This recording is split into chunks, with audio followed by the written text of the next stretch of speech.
मोहब्बत के बिना जो जीते हैं वो जिंदगी नहीं सिर्फ सांसें गुजारते हैं। मोहब्बत वो आईना है जिसमें इंसान को अपना अक्स अपने महबूब में नजर आता है, और ये आईना बहुत नसीब वालों को नसीब होता है। पहली मुलाकात, वो नकाब में थी, उसे रोज देखा करता था, वो सबसे अलग थी। उसने कभी किसी की जानिब नजर उठाकर नहीं देखा था, वो हमेशा नजर झुकाए रखती थी। दानिश की पहली नजर ही उसे घायल कर गई थी। दानिश ने नजर उठाकर देखा, सामने सनम थी। सनम की तरफ देखा, धड़कन बेतरतीब सी हुई। वो पास वाली कुर्सी पे आकर बैठ गई। उसने बिना किसी की तरफ देखे किताब खोली और सर झुकाए मुताला करने लगी। दानिश देख रहा था, उसकी बड़ी बड़ी पलकें, वो पलक झपकती तो यूं लगता चांद अपनी आगोश में सितारों को छुपाता हो। दानिश खामोश था। पहली नजर की मोहब्बत, पहली मोहब्बत, पहला इश्क या तो इंसान को फूलों में सजा लेता है या फिर मुकद्दर में कांटे भर देता है। दिन गुजरने लगे। दानिश खामोश मोहब्बत दिल में छुपाए उसे देखता रहा। फिर एक दिन उस पे ये राज भी खुला, सनम कुरान पाक की हाफिजा भी है। आसमान की तरफ देखा, अल्लाह जी, मैं वादा करता हूं कभी नमाज नहीं छोड़ूंगा, बस सनम को मेरा मुकद्दर बना दे। सनम अनजान थी, उसके साथ वाली कुर्सी पे बैठने वाला दानिश कौन सा सफर करने वाला है उसके साथ। सनम के सिवा पूरी क्लास जानती थी, दानिश को सनम से इश्क हो गया है। कोई हिम्मत इसलिए भी नहीं करता था सनम से इजहार मोहब्बत की। वो बहुत सख्त मिजाज थी। सामने सीने पे हाय पागल मोहब्बत का काटा हुआ दीवाना, सीने पे लिखलाया सनम का नाम। आज सनम कॉलेज नहीं आई थी। दिल को सुकून था, ना करार का कोई लम्हा। आज यूं लग रहा था जैसे जिस्म से किसी ने रूह निकाल ली हो। एक एक लम्हा दर्दनाक सा था। आज पहली बार यूं लगा चीख चीख कर सनम को आवाज दूं। फिर हुआ भी कुछ ऐसा ही। जब महबूब के लिए तड़प बढ़ी तो कैंटीन के सामने खड़ा होकर चिल्लाने लगा, सनम देखो अपने दीवाने को, सिर्फ एक दिन दीदार नहीं हुआ और दिल ने तड़पा कर रख दिया मुझे।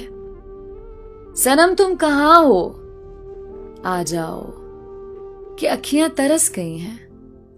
जी करता है तुझे सामने बिठा लूं और मौत तक जिंदगी का नजारा करूं। दोस्त पास आए, ओए तू पागल हो गया है, सारा कॉलेज तुमको देख रहा है। दानिश चिल्लाकर बोला, यार सनम के बिना इस दिल को करार नहीं आ रहा। एक दोस्त बोला, तुझे हो क्या गया है यार, उसकी इज्जत क्यों पामाल कर रहा है तू। दोस्तों ने संभाला दानिश को। आज सनम कॉलेज आई तो मालूम हुआ दानिश ने एक तमाशाए इश्क लगा रखा था। सनम गुस्से से पागल हो गई। दानिश क्लास में दाखिल हुआ। सनम ने बिना कोई बात किए दानिश को थप्पड़ लगा दिया। तुम कितने बेगैरत इंसान हो, कितनी घटिया सोच के मालिक हो तुम। दानिश कुछ कहने लगा। सनम गुस्से से बोली, मैं प्रिंसिपल साहब को बताऊंगी। दानिश ने सनम की तरफ देखा। सनम जी, ये दिल आपके बिना धड़कना ही नहीं चाहता। सनम ने प्रिंसिपल को बता दिया। दानिश सामने खड़ा था। प्रिंसिपल ने पूछा, ये क्या हरकत है। दानिश तो जैसे पागल हो चुका था। सर, सच कहूं तो कॉलेज से शायद निकाला जाऊं। सच छुपाकर शायद सांसों की डोरी टूट जाए। और सच यही है, मुझे सनम से इश्क हो गया है। ऐसा इश्क के इनके कदमों में मर जाने को दिल चाहता है। प्रिंसिपल कुर्सी से उठा, दानिश के मुंह पे थप्पड़ मार दिया। तुम अमीर बाप की औलाद हो, तो कुछ भी बोलोगे? कुछ भी करेगा क्या? अभी इसी वक्त मैं तुमको कॉलेज से निकालता हूं। दानिश की आंख नम सी हुई। सर जी, सत्या निकाल दें कॉलेज से, लेकिन सनम की जिंदगी से कोई ना निकाले मुझे, वरना मैं हर हद पार कर सकता हूं। सनम डर गई थी दानिश का ये रूप, ये पागलपन देखकर। बहुत डिस्टर्ब थी। घर गई, आपी ने पूछा, सनम खैर है ना? क्यों उदास हो? सनम आपी के सीने लग गई। आपी, पता नहीं क्यों दिल घबरा रहा है। यूं लगता है कुछ बहुत बुरा होने वाला है मेरे साथ। आपी मुस्कुराई। अरे पागल, पता नहीं क्या क्या सोचती रहती हो तुम। दिसंबर के दिन थे, बर्फबारी हो रही थी। वो पहाड़ी इलाका था। कॉलेज से वापसी आ रही थी। दानिश ने रास्ता रोक लिया। सनम, बहुत मोहब्बत करता हूं आपसे। बाखुदा मैंने सिर्फ आपकी आंखें देखी हैं, आंखों पे मर मिटा हूं। आपका चेहरा खुदा जाने कितना हसीन होगा। सनम, मुझे आपसे निकाह करना है। बारिश बहुत तेज थी। सनम खामोशी से आगे बढ़ती रही। दानिश ने कांपती आवाज में बोला, सनम, मैं मर जाऊंगा। मेरा इश्क मुझे जला देगा। सनम आहिस्ता से बोली, मैं मोहब्बत नहीं कर सकती, मुझे माफ कर दो। मुझे तुमसे डर लगता है। दानिश की आंखें सुर्ख हो चुकी थी। सनम, जानता हूं मेरा तरीका गलत है, लेकिन मेरी मोहब्बत सच्ची है। कहो तो दिल चीर कर दिखा सकता हूं सनम। सनम, मुझे रुस्वा ना करो। मेरी मोहब्बत को कबूल कर लो। दानिश को कबूल कर लो। सनम आगे बढ़ती रही। दानिश चिल्ला कर बोला, सनम, मैं आपके घर के सामने थोड़ी सी दूरी पे रात भर खड़ा रहूंगा, इस बरसती बर्फ में। इस ठंड में मेरा लहू जम जाए और मर जाऊं, लेकिन मैं तुमसे जुदा ना होऊंगा।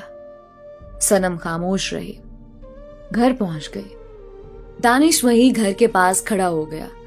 हर तरफ बर्फ ही बर्फ थी, तेज हवा। सनम का दिल जोर जोर से धड़क रहा था। शाम हो चुकी थी। सब लोग अपने घरों में जा चुके थे। दानिश वहीं खड़ा था। इशा की नमाज का वक्त हुआ। सनम घर से बाहर निकली। नजर पड़ी, दानिश वहीं खड़ा था।